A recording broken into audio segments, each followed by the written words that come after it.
Olá, sejam todos bem-vindos e bem-vindas a esse momento breve de reflexão sobre a valorização da vida, mais especificamente sobre a prevenção ao suicídio. Importante nós sabermos que esse é um fenômeno de múltiplas causas, não existe somente uma causa. E tão significativo também quanto a isso é que os dados das pesquisas demonstram que 90% dos casos podem ser evitados. Isso chama a atenção de nós que nos colocamos na condição de voluntários, seja nas instituições filantrópicas, seja no espaço corporativo, onde quer que estejamos, possamos estar atentos a alguns sinais e de como fazer para poder realmente ajudar. Uma experiência numa escola pública de um projeto de prevenção junto a alunos da área de comunicação e marketing, eles tiveram uma grande percepção ao pensar sobre o projeto. Chegamos à conclusão que as propagandas normalmente oficiais não chegam a quem tem que chegar. Tem pouco acesso àquelas pessoas que estão passando por esse problema. E aí aquele grupo jovem de alunos, junto com os professores, tiveram então o entendimento que era importante a gente trabalhar com quem está no entorno. O que nos importa? O que nós temos a ver com isso? Com aqueles que muitas vezes estão em comportamento considerado, entre aspas, bizarros, excêntricos, de isolamento, aqueles muitas vezes de trato difícil no lidar, no convívio social. O que nós podemos fazer para acolhê-los, para ajudar? Então esse olhar passou a ter uma outra visão no sentido da gente estar atento de como contribuir com aqueles que estão nesse processo de maior fragilidade. Com esse olhar de cuidado, teve uma experiência muito significativa trazida num congresso numa universidade pública, onde que foi destacado que as pessoas de apoio administrativo, de apoio logístico, de vigilância, deveriam também ser trabalhado para que tivessem uma atenção mais cuidadosa com os alunos. Muito bem, numa determinada noite, foi percebido que um aluno subia e descia as escadas de vários andares da faculdade, daquela universidade, e aquilo chamou a atenção para um inspetor de aluno, aquele que muitas vezes tem um contato com os alunos, tem um papel educacional extremamente importante. Ele começou a observar e chegou até aquele aluno e começou a conversar com ele. Aquele aluno estava pensando em cometer aquele ato trágico. O aluno foi acolhido e foi encaminhado para os setores da universidade para que pudesse ter uma atenção melhor. Muito bem, passado algum período, aquele aluno se formou e ele destaca na sua formatura que ele tinha um agradecimento enorme a ser feito àquele inspetor de aluno que naquela noite o salvou. Então isso mostra que devemos estar atentos a alguns sinais, estarmos atentos ao cuidado com aquele mais destacado, com aquele mais angustiado, com aquele mais difícil muitas vezes de ser abordado, para que nós possamos contribuir com alívio, com a proteção, para evitar aquela tragédia maior. Um outro destaque também que é importante apontar é que havia um certo mito que não havia pistas que as pessoas, quando estão pensando em cometer alguma coisa dessa natureza, algum ato de automutilação. E as pesquisas demonstram que algumas falas não podem ser consideradas como uma simples chantagem emocional. Por exemplo, vou sumir, vocês vão ficar livres de mim, não quero ser mais um peso para ninguém, não suporto mais essa vida. O que as pesquisas estão demonstrando é que essas falas elas devem ser consideradas e devem promover em cada um de nós um cuidado de como podemos ajudar ou como podemos encaminhar para um serviço especializado quando for o caso. Outro ponto também a ser evidenciado é que as pesquisas, os estudos demonstram que não existe seguramente alguma maneira da gente perceber aquele perfil que aquela pessoa irá cometer aquele ato infeliz. Então é bastante complexo. Por isso é importante também nós, enquanto voluntários, percebermos até onde nós podemos ir.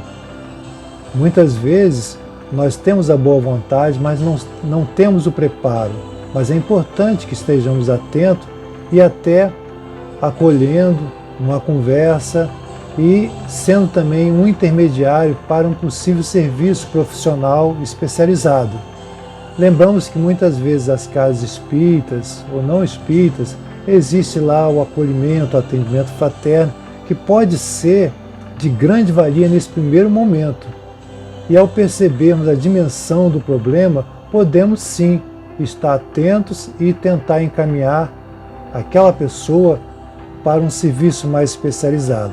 Lembramos que o CVV, através do 188, permanece diariamente por 24 horas, de forma ininterrupta, a atender aqueles que precisam de uma fala, de compartilhar muitas vezes um pensamento e até de compartilhar um sucesso, que muitas vezes as pessoas estão tão isoladas que não tem nem com quem compartilhar aquele momento de alegria ou de felicidade também.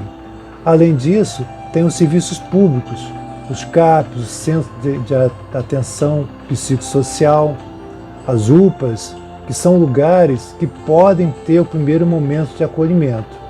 Importante também citar que, felizmente, graças a Deus, atualmente, já começa a haver, já está havendo no serviço público um preparo maior para acolher essas pessoas. Porque há alguns anos atrás, as pessoas, quando chegavam na emergência e era constatado que era uma tentativa de suicídio, muitas vezes os profissionais olhavam com desdém, porque eles estão ali para salvar vidas e não para lidar com quem não quer mais viver.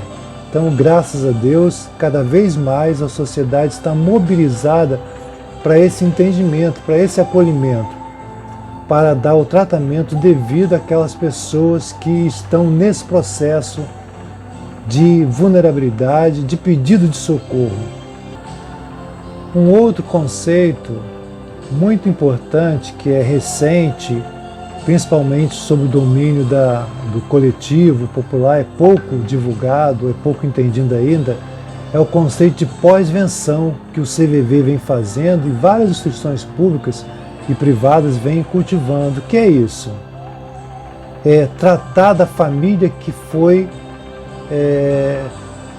presenciou aquele ato, que sofreu aquele ato de algum membro familiar, de alguma pessoa daquele grupo que cometeu aquele ato infeliz.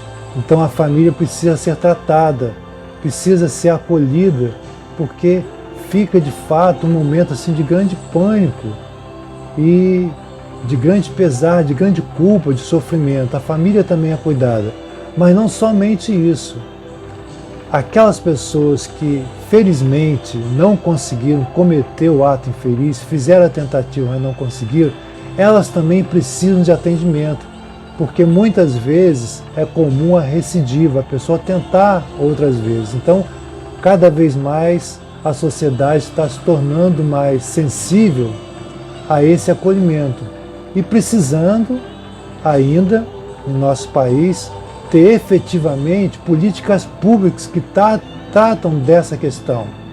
Porque nós podemos entender o indivíduo como um indivíduo sócio-histórico, um indivíduo sócio-psíquico, espiritual, que nós também, muitas vezes, somos